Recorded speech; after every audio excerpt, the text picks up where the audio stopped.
Hello, it's Peter Merrick, and I just want to speak about myths and fairy tales. They are not just for children. I want to share with you a little about my investigation of them. Myths and fairy tales do not have an author, and that's very important because there's something about them that transcends history. It is a message of past generations to current generations, and I often think about that. I often think of their power if you sit and you understand. I'm going to give you an example. One of my favorite children story writers was Theodore Gassel. His middle name was Zeus, so he called himself Dr. Zeus.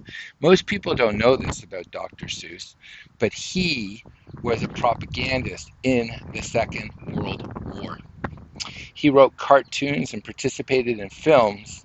And if you look at the propaganda that he made against the Germans and the Japanese, you will see similarities of the artwork that he did later. It was sort of like turning swords into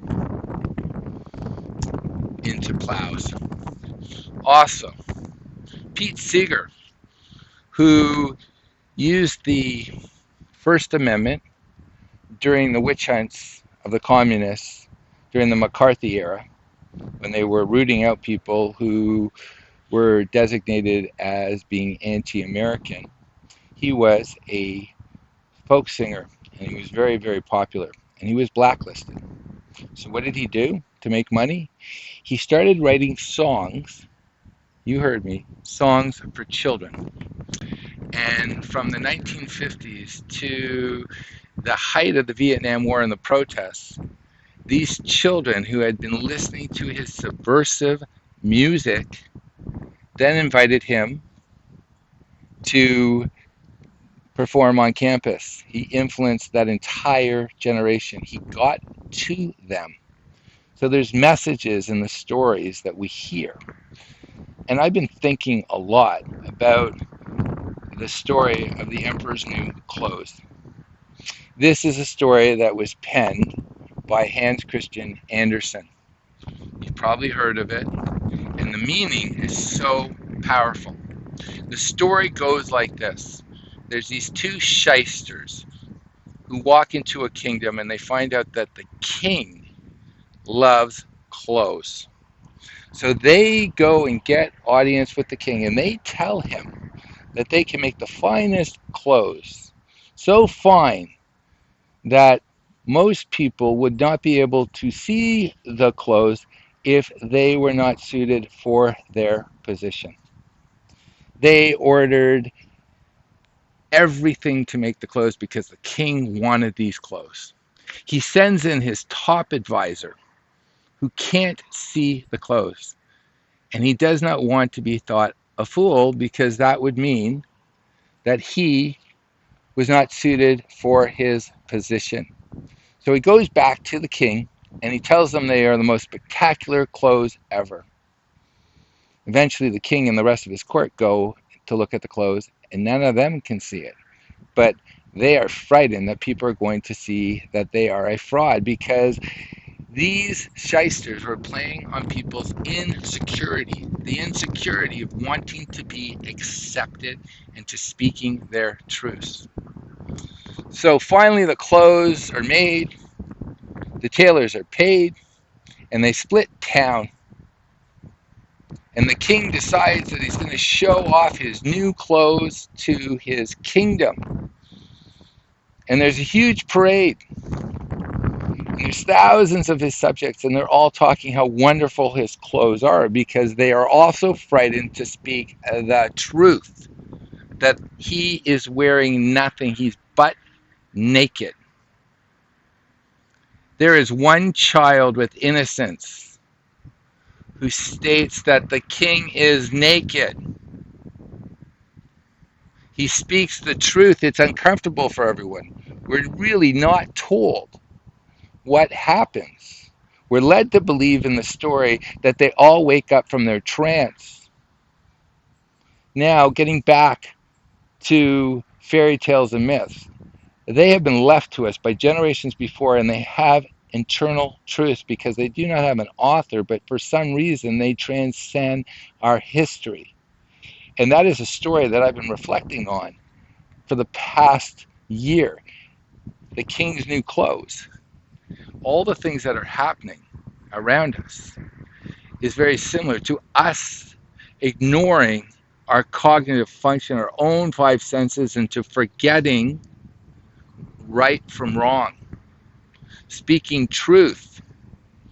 We live in a free constitutional republic societies in the West, and those were fought for. Magna Carta came out in being in the 12th century. The U.S. Declaration of Independence was penned in 1776, and the Constitution that changed the world was penned in 1789. We are the beneficiaries of people who struggled for us to have our freedoms. And now we spit on their graves. We are the subjects, we are the king, we are his advisors. The king has no clothes, and we act as if he does, as if things that are happening are regular, even though our common sense tells us that we are not being told the truth. We are told safe and effective, and now we're told that you'll never be safe and effective, and that's okay.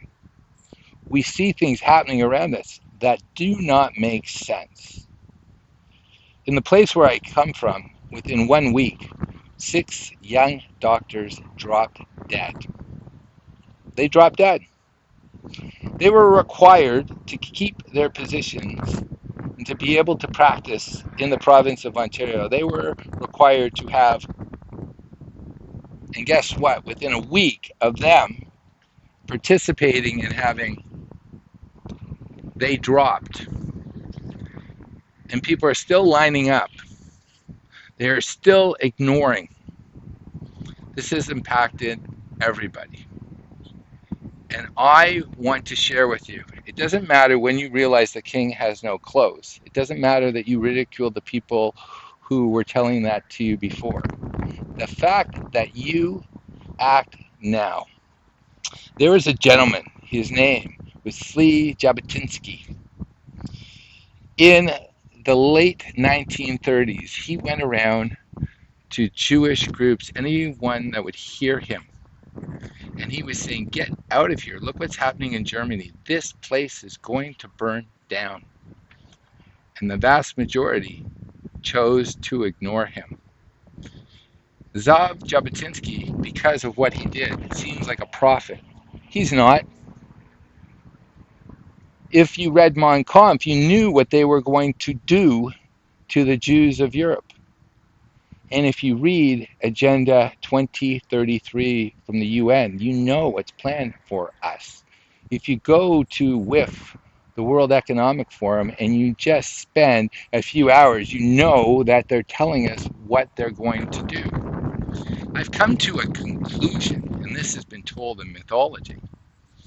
True evil, to really prove itself, needs to tell you what it plans for you. And if you do nothing and you acquiesce, that evil sees it that this is what you want. So if you say no, and enough of us do, it all ends. So I want to start and leave you where I started.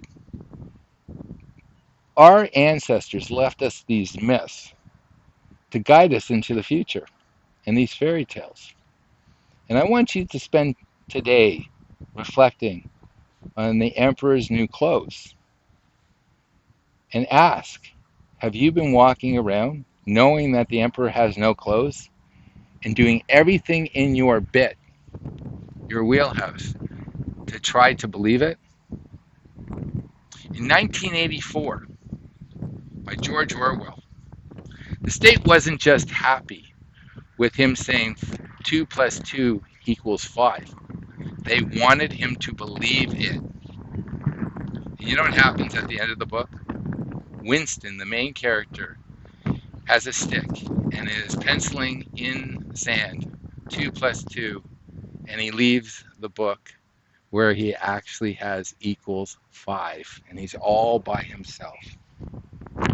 So it doesn't matter when you wake up, Monday, Tuesday, Wednesday, Thursday, Friday. What's important is you wake up, and you wake up your neighbors, and you study history, because the only thing not known is history not studied.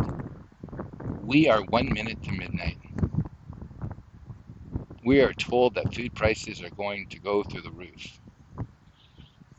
We're also told that the Chinese government has said that they will shoot down Pelosi's plane if she goes to Taiwan.